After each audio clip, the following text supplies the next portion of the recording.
പുതിയൊരു വീഡിയോയിലേക്ക് എല്ലാവർക്കും സ്വാഗതം. അപ്പോൾ ഇന്ന് നമ്മുടെ കേരള PSC 10th ലെവലിൻ്റെ തന്നെ സെക്യൂരിറ്റി ഗാർഡ് അതുപോലെ തന്നെ LGSൻ്റെ ഒക്കെ ഒരു പരീക്ഷ നടത്തിയിട്ടുണ്ടായിരുന്നു. അപ്പോൾ ഇനി നമ്മുടെ യൂണിവേഴ്സിറ്റി LGSൻ്റെ ഒക്കെ പരീക്ഷ എഴുതാൻ പോകുന്നവർ തീർച്ചയായിട്ടും ഈ ഒരു ക്വസ്റ്റ്യൻ പേപ്പർ ഒന്ന് വർക്കൗട്ട് ചെയ്ത ശേഷം നിങ്ങൾ പരീക്ഷയ്ക്ക് പോകാനായിട്ട് ശ്രമിക്കുക. അപ്പോൾ നമുക്ക് എന്തായാലും ഇന്നത്തെ ചോദ്യങ്ങളും അതിൻ്റെ ഉത്തരങ്ങളും നമുക്കൊന്ന് ഡിസ്കസ് ചെയ്യാം. അപ്പോൾ നമുക്ക് ഒന്നാമത്തെ ചോദ്യത്തിലേക്ക് തന്നെ കിടക്കാം. നീരജ് ചോപ്ര ഏത് കായിക ഇനവുമായി ബന്ധപ്പെട്ടിരിക്കുന്നു? അപ്പോൾ നമ്മുടെ നീരജ് ചോപ്ര എന്തായാലും കേരള PSCക്ക് ഇഷ്ടപ്പെട്ടു എന്ന് തന്നെയാണ് തോന്നുന്നത്. കാരണം കഴിഞ്ഞ സിവിൽ പോലീസ് ഓഫീസറിനും ചോദ്യം ഉണ്ടായിരുന്നു അല്ലേ? എന്തായിരുന്നു ചോദ്യം? നമ്മുടെ ജാവലിൻ ത്രോയിൽ ഗോൾഡ് അടിച്ചതായിരുന്നായിരുന്നു. ഓപ്ഷനിൽ ഉണ്ടായിരുന്നവരൊക്കെ ഓർമ്മയുണ്ടല്ലോ. നമ്മുടെ സച്ചിൻ തെണ്ടുൽക്കറും കപിൽ ദേവും സൗരവ് ഗാംഗുലിയൊക്കെ ഉണ്ടായിരുന്നു. അപ്പോൾ ഇന്നത്തെ ചോദ്യം എന്ന് പറയുന്നത് എന്താണ്? നീരജ് ചോപ്ര ഏത് കായിക ഇനവുമായി ബന്ധപ്പെട്ടിരിക്കുന്നു എന്നാണ് ചോദ്യം. ഉത്തരം വരുന്നത് നമുക്കറിയാം, അത് ജാവലിൻ ത്രോയാണ്. അടുത്ത്, കുറ്റം ചുമത്താതെയും വിചാരണ കൂടാതെയും ഏതൊരാളിനെയും ജയിലിലടയ്ക്കാൻ ഗവൺമെന്റിന് അധികാരപ്പെടുത്തിയിരുന്നത് ഏത് നിയമമായിരുന്നു? അത് റൗലറ്റ് ആക്ട് ആണ് അല്ലേ? റൗലറ്റ് ആക്ട് ആണ്. ഓപ്ഷൻ ബി ആണ് അതിൻ്റെ ശരി ഉത്തരമായിട്ട് വരുന്നത്. നിസ്സഹകരണ പ്രസ്ഥാനം പിൻവലിക്കാൻ കാരണം എന്താണെന്ന് അറിയാമോ? നിസ്സഹകരണ പ്രസ്ഥാനം നമുക്കറിയാം ചൗരി ചൗര സംഭവമാണ്. നിസ്സഹകരണ പ്രസ്ഥാനം പിൻവലിക്കാനുള്ള കാരണം ചൗരി ചൗര സംഭവമാണ്. പഴശ്ശിരാജയുമായി ബന്ധപ്പെടാത്ത പ്രസ്താവനയാണ് ചോദിച്ചിട്ടുള്ളത്. ഈ പറയുന്നവയിൽ മലബാർ പ്രദേശത്ത് ശക്തമായ പ്രക്ഷോഭം സംഘടിപ്പിച്ചത് പഴശ്ശിരാജാവാണ്. ബ്രിട്ടീഷ് അധികാരികളെ വെല്ലുവിളിച്ചത് പുള്ളിക്കാരനാണ്. ഒളിപ്പോരിൽ പ്രഗത്ഭനായിരുന്നു. പക്ഷേ ബ്രിട്ടീഷുകാരുടെ നികുതി നയത്തെ അനുകൂലിച്ചു എന്ന് പറയുന്ന പോയിന്റാണ് ഇതിനകത്ത് തെറ്റായിട്ട് വരുന്നത്. ഓപ്ഷൻ ബി ആണ് ഇതിൻ്റെ ആൻസർ. അടുത്ത, ഇന്ത്യയിൽ വന്ന ആദ്യത്തെ യൂറോപ്യന്മാർ ആരാണ്? നമുക്കറിയാം പോർച്ചുഗീസുകാരാണ് ഇന്ത്യയിൽ വന്ന ആദ്യത്തെ യൂറോപ്യന്മാർ. ഗുരുവായൂർ സത്യാഗ്രഹത്തിന്റെ വോളണ്ടിയർ ക്യാപ്റ്റൻ ആരാണ്? AK ഗോപാലനാണ് അല്ലേ? AKG ആണ് ഗുരുവായൂർ സത്യാഗ്രഹത്തിന്റെ വോളണ്ടിയർ ക്യാപ്റ്റൻ. AK ഗോപാലനാണ്. അയ്യങ്കാളി വില്ലുവണ്ടി യാത്ര നടത്തിയത് എവിടെ നിന്നാണ്? നമുക്കറിയാം വെങ്ങാനൂരിൽ നിന്നാണ് അയ്യങ്കാളി വില്ലുവണ്ടി യാത്ര നടത്തിയത്. ഭരണഘടനയുടെ 8ാം പട്ടികയിൽ ഉൾപ്പെടുത്തിയിട്ടുള്ളത് എന്താണെന്ന് അറിയാമോ? എന്താണ്? ഭാഷകളെക്കുറിച്ചാണ് അല്ലേ? ഭാഷകളെക്കുറിച്ചാണ് 8ാമത്തെ പട്ടികയിൽ ഉൾപ്പെടുത്തിയിട്ടുള്ളത്. ആധുനിക ഇന്ത്യയിലെ ആദ്യത്തെ മത സാമൂഹിക പ്രസ്ഥാനത്തിൻ്റെ പേരെന്താണ്? ആധുനിക ഇന്ത്യയിലെ ആദ്യത്തെ മത സാമൂഹിക പ്രസ്ഥാനമാണ് ബ്രഹ്മ സമാജം. കൃഷി വകുപ്പ് മന്ത്രി ആരാണ്? P. പ്രസാദാണ് അല്ലേ? P. പ്രസാദാണ് കൃഷി വകുപ്പ് മന്ത്രി. അമേരിക്കൻ മോഡൽ ഭരണപരിഷ്കരണത്തിനെതിരെ കർഷകർ നടത്തിയ സമരം എന്താണ്? അമേരിക്കൻ മോഡൽ ഭരണപരിഷ്കരണത്തിനെതിരെ കർഷകർ നടത്തിയ സമരത്തിൻ്റെ പേര് എന്താണെന്നാണ് ചോദ്യം. നമുക്കറിയാം അത് പുന്നപ്ര വയലാർ സമരമാണ്. യുഗപുരുഷൻ എന്ന് പറയുന്ന ചലച്ചിത്രം ആരുടെ ജീവിതകഥയാണ്? നമുക്കറിയാം ശ്രീനാരായണ ഗുരുവിൻ്റെ ജീവിതകഥയാണ് യുഗപുരുഷൻ. തൊട്ടുകൂടായ്മ നിർമ്മാർജ്ജനം ചെയ്തുകൊണ്ടുള്ള ഭരണഘടന ആർട്ടിക്കിൾ ഏതെന്ന് ചോദിച്ചാൽ ആർട്ടിക്കിൾ 17 ആണ്. തൊട്ടുകൂടായ്മ നിർമ്മാർജ്ജനം ചെയ്തുകൊണ്ടുള്ള ഭരണഘടന ആർട്ടിക്കിൾ 17 ആണ്. ഇന്ത്യൻ ഭരണഘടനയുടെ ഹൃദയവും ആത്മാവും എന്ന് BR അംബേദ്കർ വിശേഷിപ്പിച്ചത് എന്തിനെയാണ്? ഭരണഘടനാ പ്രതിവിധികൾക്കുള്ള അവകാശത്തെയാണ് അല്ലേ? ഭരണഘടനാ പ്രതിവിധികൾക്കുള്ള അവകാശത്തെയാണ് ഇന്ത്യൻ ഭരണഘടനയുടെ ഹൃദയവും ആത്മാവും എന്ന് ആര് വിശേഷിപ്പിച്ചത്? BR അംബേദ്കർ വിശേഷിപ്പിച്ചത്. സ്വാതന്ത്ര്യ സമരകാലത്ത് ഗാന്ധിജി ഉപ്പു സത്യാഗ്രഹം നടത്തിയത് എവിടെയാണ്? ദണ്ഡിയിലാണ് അല്ലേ? ദണ്ഡിയിലാണ്. നമുക്കറിയാം ബ്രിട്ടീഷുകാർ ഇന്ത്യയിൽ ആധിപത്യം സ്ഥാപിക്കാൻ ഇടയാക്കിയ യുദ്ധങ്ങൾ ഏതെന്ന് ചോദിച്ചാൽ അത് പ്ലാസി യുദ്ധവും ബക്സാർ യുദ്ധവുമാണ്. പ്ലാസി യുദ്ധവും ബക്സാർ യുദ്ധവും കാരണമാണ് ബ്രിട്ടീഷുകാർ ഇന്ത്യയിൽ ആധിപത്യം സ്ഥാപിച്ചത്. യൂണിയൻ ലിസ്റ്റിൽ പെടുന്നവ, ഈ പറയുന്നവയിൽ യൂണിയൻ ലിസ്റ്റിൽ ഉൾപ്പെടുന്നത് ഏത് എന്നാണ് ചോദിച്ചിട്ടുള്ളത്. ഈ പറയുന്നവയിൽ സെൻസസ് മാത്രമാണ് നമ്മുടെ യൂണിയൻ ലിസ്റ്റിനകത്ത് ഉൾപ്പെട്ടിട്ടുള്ളത്. 2021-22 മാനവ വികസന സൂചിക HDIയിൽ ഇന്ത്യയുടെ സ്ഥാനം ചോദിച്ചാൽ നമുക്കറിയാം അത് 132ാം സ്ഥാനമാണ്. അതുപോലെ തന്നെ ചെറുകിട വ്യവസായവുമായി ബന്ധപ്പെട്ട പ്രസ്താവനകളിൽ ശരിയായത് ഏതെന്ന് ചോദിച്ചാൽ കുറഞ്ഞ മൂലധനം ശരിയാണ്. പരിസ്ഥിതി സൗഹാർദ്ദം ശരിയാണ്. ഇറക്കുമതിയെ വലിയ തോതിൽ ആശ്രയിക്കേണ്ടി വരുന്നില്ല ശരിയാണ്. കാർവേ കമ്മിറ്റിയുമായി ബന്ധപ്പെട്ടതാണ് ശരിയാണ്. എല്ലാം ശരി തന്നെയാണ്. ഓപ്ഷൻ ബി ആണ് 1, 2, 3, 4. താഴെ പറയുന്നവയിൽ സർവകലാശാല വിദ്യാഭ്യാസത്തെക്കുറിച്ച് പഠിക്കാനായിട്ട് 48-ൽ നിയമിച്ച കമ്മീഷൻ ഏതാണ്? സർവകലാശാല വിദ്യാഭ്യാസത്തെക്കുറിച്ച് പഠിക്കാനായിട്ട് 1948-ൽ നിയമിച്ച കമ്മീഷൻ ഏതെന്ന് ചോദിച്ചാൽ അത് ഡോക്ടർ S. രാധാകൃഷ്ണൻ കമ്മീഷനാണ്. വിശന്നിരിക്കുന്നവർക്ക് ഒരു നേരത്തെ ഭക്ഷണം സൗജന്യമായി നൽകുന്ന വിശപ്പ് രഹിത നഗരം പദ്ധതി ആദ്യമായി നടപ്പിലാക്കിയ കേരളത്തിലെ നഗരം ചോദിച്ചാൽ വിശപ്പ് രഹിത നഗരം കോഴിക്കോടാണ്. വിശപ്പ് രഹിത നഗരം പദ്ധതി കോഴിക്കോട്. തൃതീയ മേഖല അറിയപ്പെടുന്ന മറ്റൊരു പേരെന്താണെന്ന് ചോദിച്ചാൽ അത് സേവന മേഖലയാണ്. സേവന മേഖല. പ്രാഥമിക മേഖലയിൽ ഉൾപ്പെടാത്തത് ഏതെന്ന് ചോദിച്ചാൽ ഈ പറയുന്നവയിൽ ഏതാണ് പ്രാഥമിക മേഖലയിൽ ഉൾപ്പെടുന്നത്? ഇതിൽ കൃഷിയും മത്സ്യബന്ധനവും ഖനനവും ഒക്കെ പ്രാഥമിക മേഖലയാണ്. പക്ഷേ ഇതിൽ വ്യവസായം എന്തല്ല? പ്രാഥമിക മേഖലയല്ല. ഓപ്ഷൻ ബി ആണ് ഉത്തരം.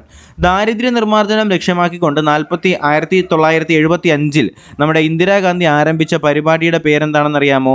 അതിൻ്റെ പേരാണ് 20 പോയിന്റ് പ്രോഗ്രാംസ് അല്ലെങ്കിൽ 20 ഇന പരിപാടികൾ.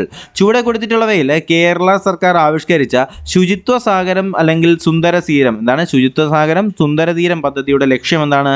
തീരപ്രദേശങ്ങൾ പ്ലാസ്റ്റിക് മാലിന്യമുക്തമാക്കുക അല്ലേ? അപ്പോൾ ചുവടെ കൊടുത്തിട്ടുള്ളവയിൽ കേരള സർക്കാർ ആവിഷ്കരിച്ച ശുചിത്വ സാഗരം സുന്ദരതീരം എന്ന് പറയുന്ന പദ്ധതിയുടെ ലക്ഷ്യം എന്താണ്? തീരപ്രദേശം പ്ലാസ്റ്റിക് മാലിന്യമുക്തമാക്കുക. അടുത്തെന്താണ്? ബ്രഹ്മപുരം ഡീസൽ വൈദ്യുത നിലയം സ്ഥിതി ചെയ്യുന്നത് എവിടെയാണ്? എറണാകുളത്താണ് ബ്രഹ്മപുരം ഡീസൽ വൈദ്യുത നിലയം സ്ഥിതി ചെയ്യുന്നത്. കേരളത്തിലെ ഏറ്റവും കൂടുതൽ മുനിസിപ്പാലിറ്റികളുള്ള ജില്ല ഏതാണ്? മുനിസിപ്പാലിറ്റികൾ ഏറ്റവും കൂടുതൽ ഉള്ളത് എറണാകുളത്താണ് ഏറ്റവും കൂടുതൽ മുനിസിപ്പാലിറ്റികൾ ഉള്ളത്. 2015 കേരള സർക്കാർ സവിശേഷ ദുരന്തമായി പ്രഖ്യാപിച്ച പ്രകൃതി ദുരന്തം ഏതാണെന്ന് ചോദിച്ചാൽ അത് ഇടിമിന്നലാണ് കേട്ടോ. 2015 കേരള സർക്കാർ സവിശേഷ ദുരന്തമായി പ്രഖ്യാപിച്ച പ്രകൃതി ദുരന്തമാണ് ഇടിമിന്നൽ. അടുത്ത ജലാശയങ്ങൾ മലിനമുക്തമാക്കി സംരക്ഷിക്കുന്നതിനായിട്ട് കേരള സർക്കാർ ആവിഷ്കരിച്ച തെളിനീരൊഴുകും നവകേരളം എന്താണ്? തെളിനീരൊഴുകും നവകേരളം ഈ ക്യാമ്പയിൻ ആരംഭിച്ചത് ഏത് വകുപ്പിൻ്റെ കീഴിലാണെന്ന് ചോദിച്ചാൽ അറിയാമോ? ഇത് തദ്ദേശ സ്വയംഭരണ വകുപ്പിൻ്റെ കീഴിലാണ് തെളിനീരൊഴുകും നവകേരളം. കേരളത്തിലെ ആദ്യത്തെ നീർത്തട പുനരുജ്ജീവന പദ്ധതി നടപ്പിലാക്കുന്ന കായൽ ഏതെന്നാണ് ചോദ്യം. എന്താണ്? നീർത്തട പുനരുജ്ജീവന പദ്ധതി നടപ്പിലാക്കുന്ന കായൽ ചോദിച്ചാൽ ആക്കുളം കായലാണ്. ചുവടെ കൊടുത്തിട്ടുള്ളവയിൽ ഇന്ത്യയിൽ പടിഞ്ഞാറൻ തീരപ്രദേശത്ത് സ്ഥിതി ചെയ്യുന്ന പ്രദേശം ഏതാണ്? പടിഞ്ഞാറൻ തീരപ്രദേശത്ത് സ്ഥിതി ചെയ്യുന്ന ഒരു പട്ടണത്തിൻ്റെ പേരാണ് ദാമൻ കേട്ടോ. ദാമൻ ദ്വീപ് ഇല്ലേ, അതിലെ ദാമനാണ്. അടുത്ത 32 ചുവടെ കൊടുത്തിട്ടുള്ളതിൽ നർമ്മദാ നദിയുമായി ബന്ധപ്പെട്ട പ്രസ്താവനകളിൽ ശരിയായിട്ടുള്ള പ്രസ്താവന ഏതാണ്? നർമ്മദാ നദിയാണ്. ഈ പറയുന്നവയിൽ അമർകണ്ട് പീഠഭൂമിയിൽ നിന്നും ഉത്ഭവിക്കുന്നു, ശരിയാണ്. നർമ്മദാ നദി പടിഞ്ഞാറോട്ട് ഒഴുകി അറബിക്കടലിൽ ചേരുന്നു, അതും ശരി തന്നെയാണ് കേട്ടോ. അപ്പോൾ 1ഉം 2ഉം ശരിയാണ്. ഓപ്ഷൻ ബി ആണ് ഉത്തരം.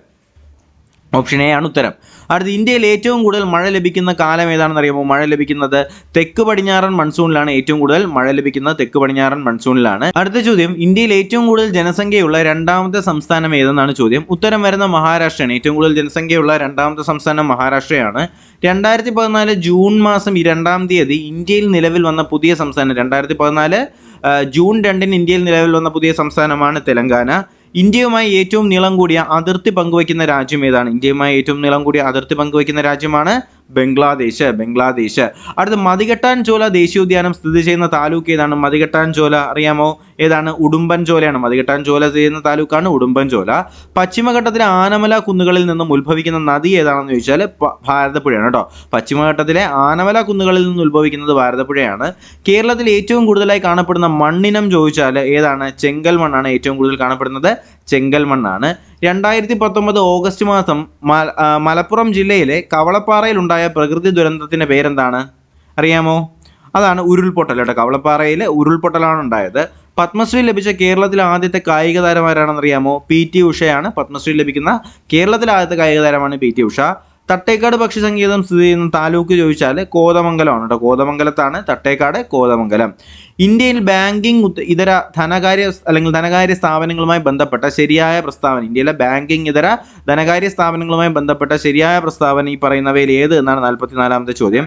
ഈ പറയുന്നവയിൽ 1986 കമ്പനി നിയമപ്രകാരം രജിസ്റ്റർ ചെയ്യപ്പെട്ടിട്ടുള്ള സ്ഥാപനം എന്ന് പറയുന്നതും കൂടാതെ LIC ഇൻഷുറൻസ് കമ്പനികൾ, ഫിനാൻഷ്യൽ കോർപ്പറേഷൻ എന്നിവ ഈ പട്ടികയിൽ പെടുന്നു എന്ന് പറയുന്ന 3-ാമത്തെ പോയിന്റും കറക്റ്റ് ആണ്. അപ്പോൾ 1ഉം 3ഉം മാത്രമാണ് ഇതിനകത്ത് ശരി ഉത്തരമായിട്ട് വരുന്നത്. അടുത്ത ചോദ്യം, 2026 ഫുട്ബോൾ ലോകകപ്പിന് ആതിഥേയത്വം വഹിക്കാത്ത രാജ്യം 2026 ഫുട്ബോൾ ലോകകപ്പിന് ആതിഥേയത്വം വഹിക്കാത്ത രാജ്യം ഏതെന്നാണ് 45-ാമത്തെ ചോദ്യം. ഏതാണത്? ഈ പറയുന്നവയിൽ USA, മെക്സിക്കോ, ചിലിയൊക്കെ ആതിഥേയത്വം വഹിക്കുന്നതാണ്. അതിൽ USA, മെക്സിക്കോ, കാനഡ ആതിഥേയത്വം വഹിക്കുന്നതാണ്. പക്ഷേ ചിലി ആതിഥേയത്വം വഹിക്കുന്നില്ല. താഴെ പറയുന്നവയിൽ ജപ്പാനിൽ രൂപപ്പെട്ട മതം ചോദിച്ചാൽ നമുക്കറിയാം ഷിൻഡോ മതമാണ് അല്ലേ. ഷിൻഡോ മതമാണ് ജപ്പാനിലുള്ളത്.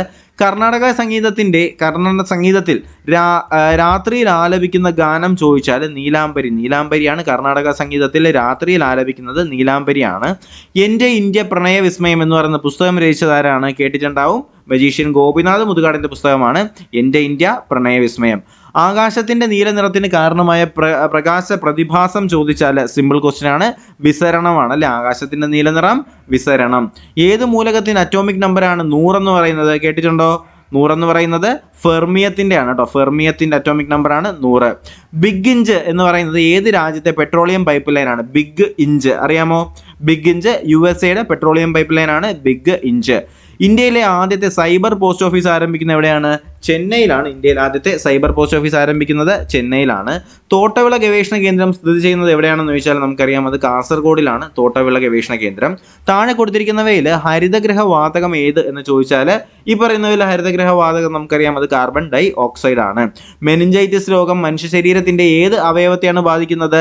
സിമ്പിളാണ്, തലച്ചോറാണ്. അടുത്ത ഐക്യരാഷ്ട്രസഭയുടെ 27ാമത് കാലാവസ്ഥാ ഉച്ചകോടിക്ക് ഏത് രാജ്യമാണ് ആതിഥേയത്വം വഹിച്ചത് എന്ന് ചോദിച്ചാൽ ഈജിപ്റ്റാണ്. ഐക്യരാഷ്ട്രസഭയുടെ 27ാമത് കാലാവസ്ഥാ ഉച്ചകോടിക്ക് ഈജിപ്റ്റാണ് ആതിഥേയത്വം വഹിക്കുന്നത്.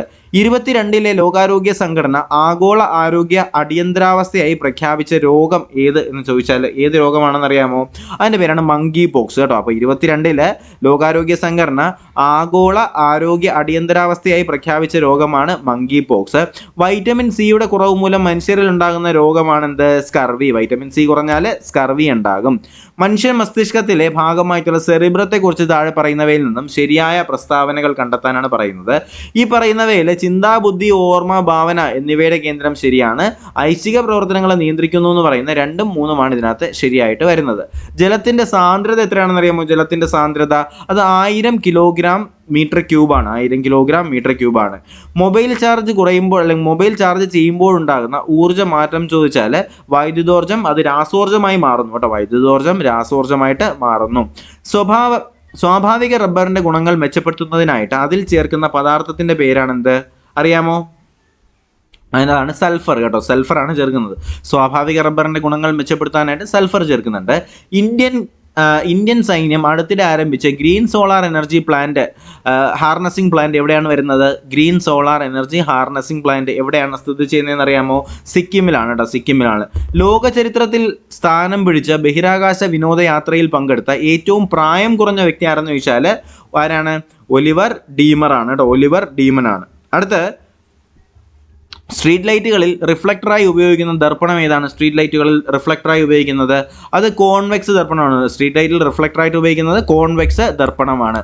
താഴെ കൊടുത്തിരിക്കുന്നവയിൽ ഏതാണ് വസന്തത്തിന്റെ തടാകം എന്നറിയപ്പെടുന്നത്? വസന്തത്തിന്റെ തടാകം ഏതാണ് അറിയാമോ? അതിൻ്റെ പേരാണ് ഓപ്ഷൻ എ ആണ് ലാക്കസ് വെറിസ്. എന്താണ്? ലാക്കസ് വെറിസ് ആണ് വസന്തത്തിന്റെ തടാകം. ഹൃദയപേശികളിലെ വൈദ്യുത തരംഗങ്ങളെ രേഖപ്പെടുത്താൻ ഉപയോഗിക്കുന്ന ഉപകരണം ചോദിച്ചാൽ അത് ഏതാണ് ഉപകരണം?